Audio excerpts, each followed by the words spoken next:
Morning everyone. Today we'll be taking the E38 on a short road trip. Maybe not so short. So I'll document the experience. But before we get started, check this out. The trunk lid has fixed itself. It's not fully operational, as in it doesn't open on its own. You have to give it a boost, but it's not stuck like in my previous video.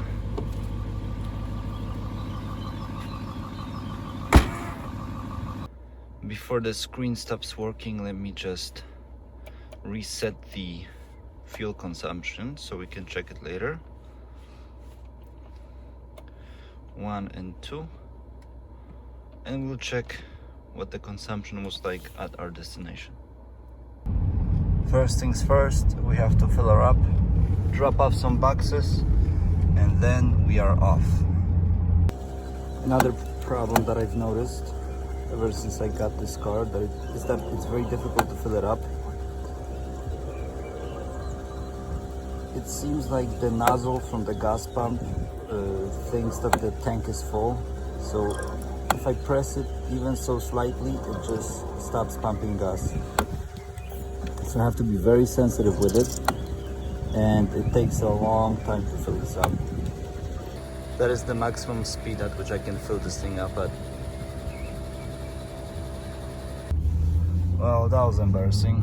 So it took me like 15 minutes to fill up the car, and I even overfilled it. I spilled diesel all over the car because you can never tell when the tank is full, since the pump thinks that it's always full. But anyway, we have a full tank of diesel. Just gonna run a couple of errands and we can start a journey. One of my favorite activities is driving in the middle of the night or early morning when there's absolutely no traffic. It's very therapeutic to me, but in this car, it's on a whole different level. In my previous video, I mentioned the sound from the power steering system. For now, it's pretty much gone. Yesterday, I decided to top off the ATF because there was clearly not enough. I'm not sure if there's a leak or what happened. I actually wanted to replace the entire reservoir, but I didn't have any hose clamps to put it all back together, and I didn't really have much time either. You know, I wondered whether tapping of the ATF yesterday for the power steering had anything to do with the trunk lid returning to life. Technically they both run on the same thing, but as far as I'm concerned, it's two separate systems, so maybe it's just a coincidence, maybe it's magic. But unfortunately the screen is still broken and the parking sensors are still not working.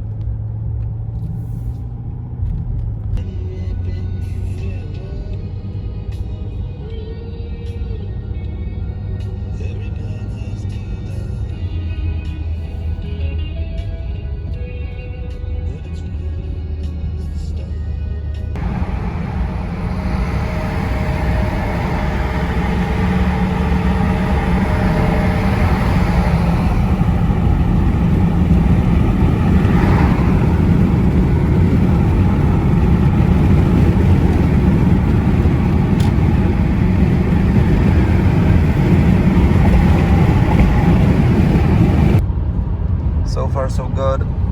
Driving this car on the highway is very, very comfortable. It's nice and quiet, probably mostly because of the thick glass. I've got my massaging seats on, cruise control set at 120, and I'm just cruising along. This is honestly my favorite type of weather, so I'm really happy with the trip so far. To be honest, with the way I'm driving, I think a 725 TDS would suffice. I don't need this V8 at the moment, but it's really nice to know that I have so much power at my disposal.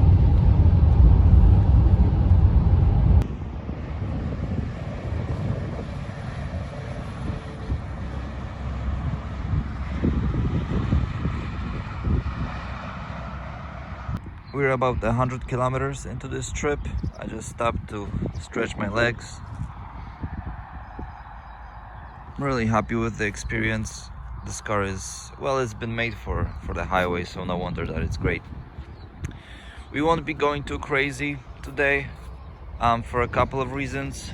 First of all, the car is extremely heavy. I mean, I do not know how to pack efficiently.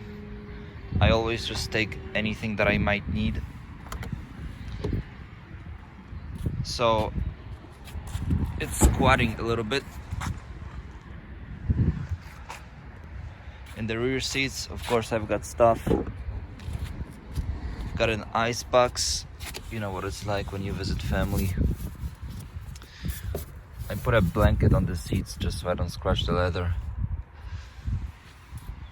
Another reason is that I think the surface, the road can be a little bit wet today, and the tires, I still haven't changed them, so they're old, and I don't want to risk it. Besides, I would like to see what this car is capable of in terms of fuel efficiency. Obviously, that's not why you buy such a car, but I'm just very curious. We're about halfway there. No problems at all, except the car is talking to me in German sometimes. It displays some message. I don't know what it means. I think it's regarding the tire pressure sensor, which never really worked. Other than that, no problems. I think the car might be a little bit too comfortable because I'm starting to feel very drowsy.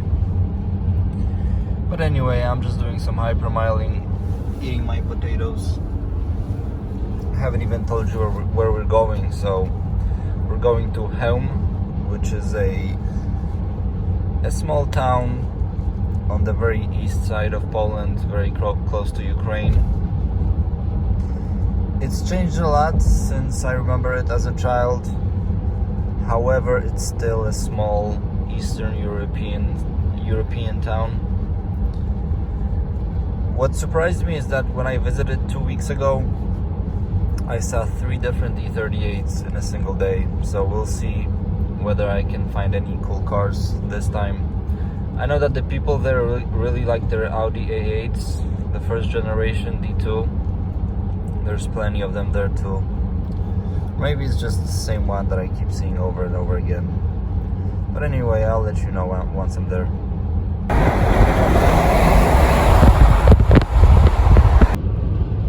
G-Wagons, they have to be one of my favorite cars ever.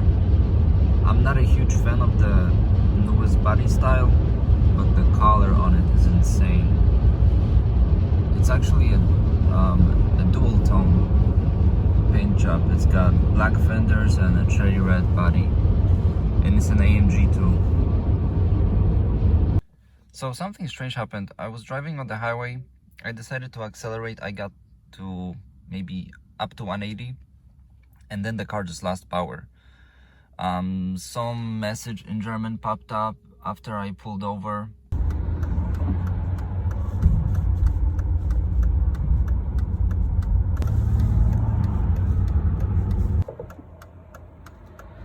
At which point I believe the engine turned off on its own. But then I restarted it and it seemed fine, so I just pulled over to this rest area for a second. I hope that I can make it to my destination. Once I'm there, I'll check out what the message that showed up here means. Just entered the city, and that's our first A8D2. We have made it to our destination safely. According to the computer, our consumption has been 7.8 liters. I have also deciphered the message that popped up after my car stopped working on the highway. Turns out to be a transmission, which is not great news. But the good news is that the transmission seems to work fine, so I hope it's a minor problem. Maybe an oil change will do it. But that's what I always say, and then it turns out to be the most expensive repair possible. Here's an interesting one, an E61 545i. Sounds pretty good too.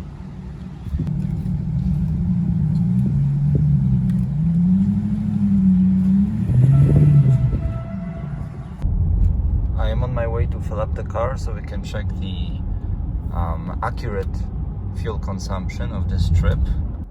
I just filled up the car so we can check the gas mileage accurately. You can see my math on the screen.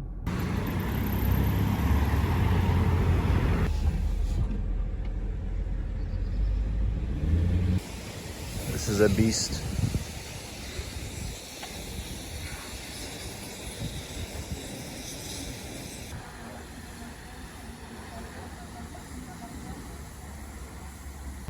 Here's another cool car, an A6 modified by ABT with orange calipers.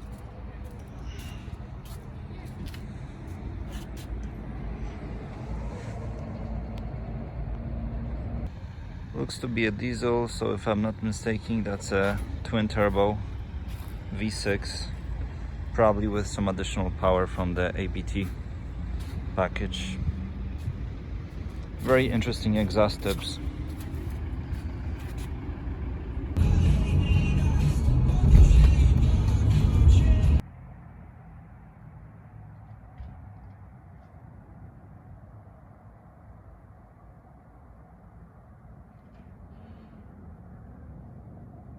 Nice. A Jeep with a 6.1 liter V8. One of my favorite SUVs ever made.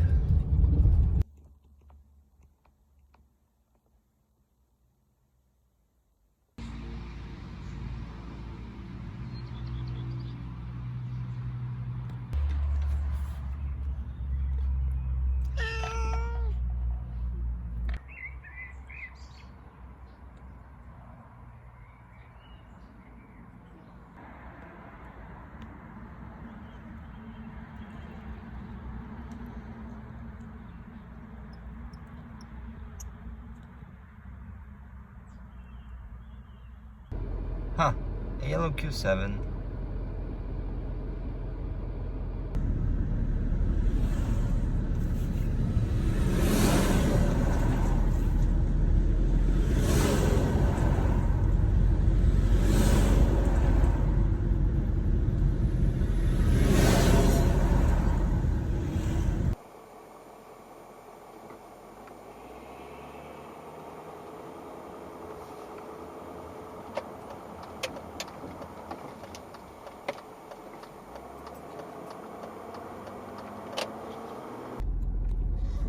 This is day 2 of our road trip.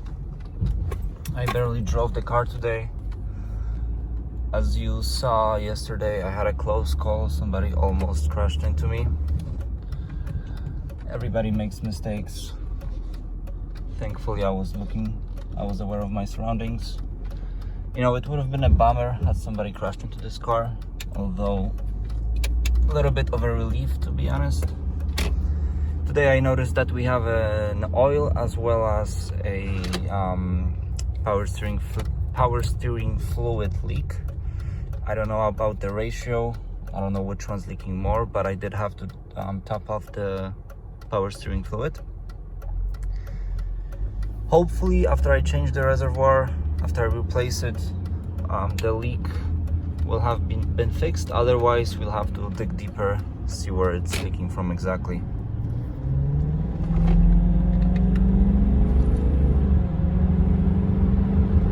No other problems other than that today. In fact, check this out. The screen is working. So now I'm just patiently working on the parking sensors to come back to life. I reset the consumption, the second one, so we can check what the consumption in the city is like.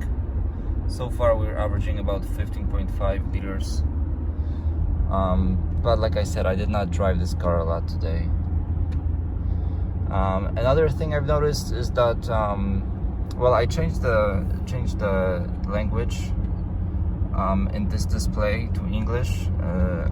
It turns out that it wasn't even German, it was French, which makes sense because the car was sold new in France.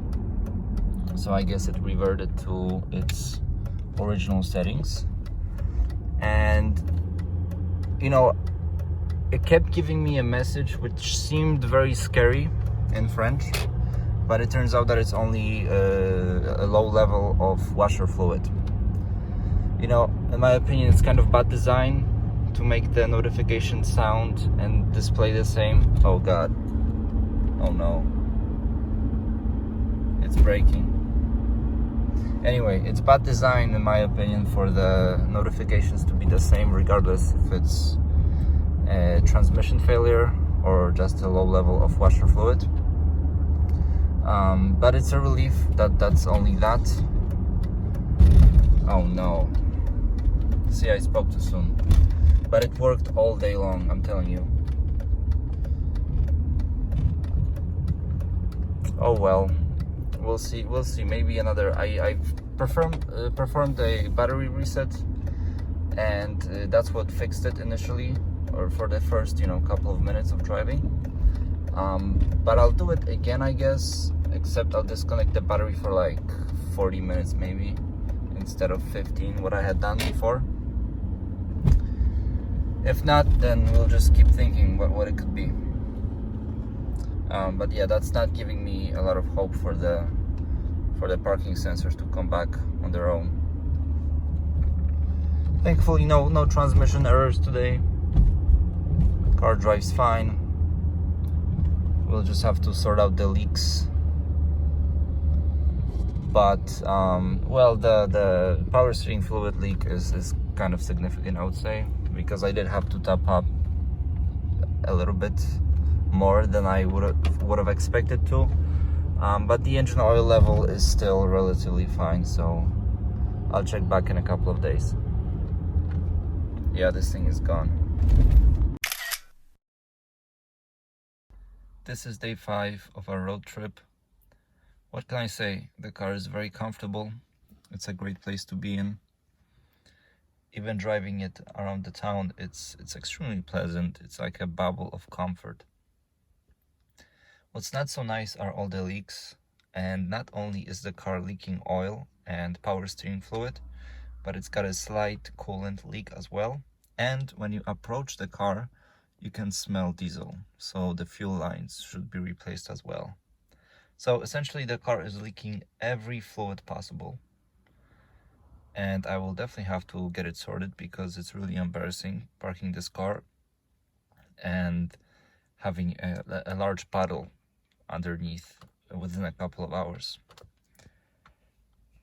I hope it's not too expensive to sort out. Of course, I will update you once it's done. For now, I'm thankful that I've got all the fluids with me in the trunk. I should have expected this to happen, honestly, because I bought the car with both ATF as well as coolant already in the trunk.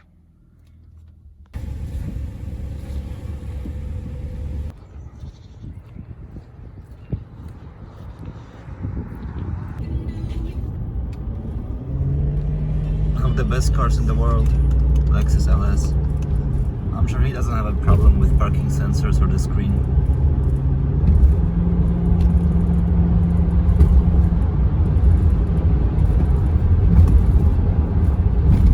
I envy this guy.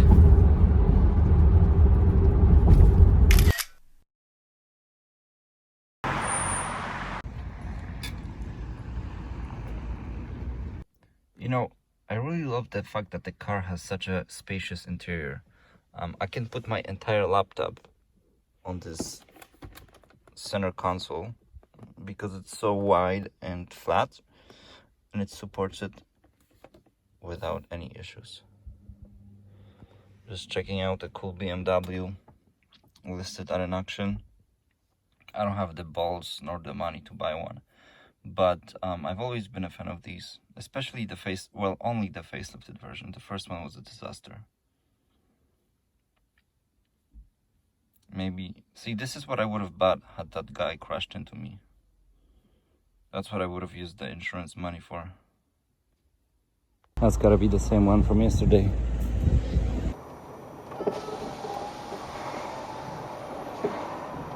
Oh.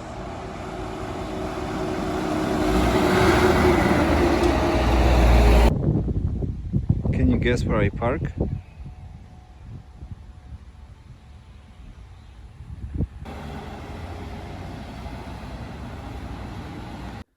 for the past 2 days the screen has been working, but I haven't been driving the car a lot and for extended periods at a time. But for now it's all right. Or is it? Yeah, it should be fine. And I am averaging 14.5 liters per 100 kilometers, I believe. 14.6, and that's all in the city. Granted, it is a small town, there isn't that much traffic. Can you see it? Another E38.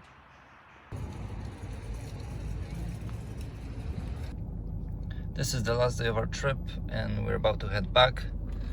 We've averaged 15.3 liters in the city, so not bad. I'll have it reset so we can see what the consumption is like on the way back. The car is filled up. I added oil, of course, and so we're ready to go. It's a Saturday afternoon, so I'm expecting a pleasant journey back. I think they're taking some high-tier criminal to a hospital. As you can see, the ambulance is being followed by a government car. An incognito one, but you can tell it's the feds nonetheless. If I had a black E38, they'd probably think I'm trying to break him out. Phaeton.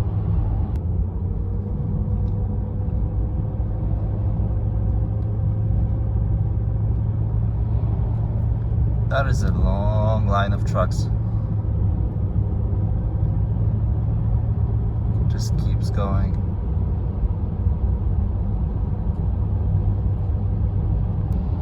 Still not over. Some new ones are arriving.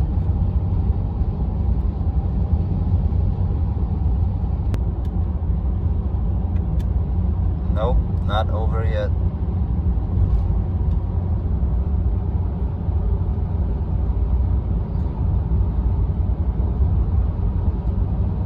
I feel so sorry for these guys that have to wait God knows how long. And even more. This has to be like a couple of hundred of trucks. God damn. And of course, there are more.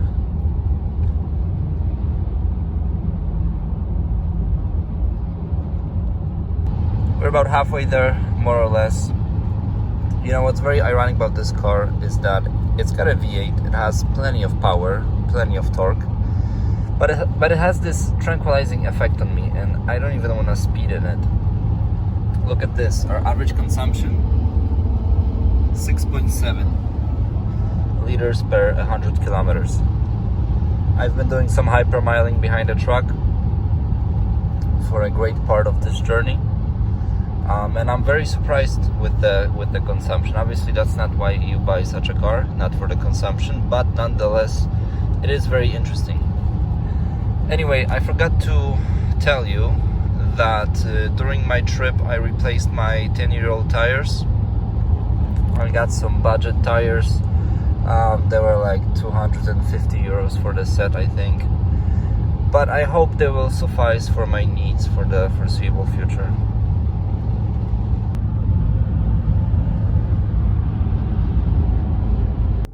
We've made it home safely. Our consumption has been 6.6 liters, very impressive for a V8 engine. I cannot check it accurately by filling up the car like last time because it's a Saturday and I only fill up on Thursdays, as that's when I get discounted diesel.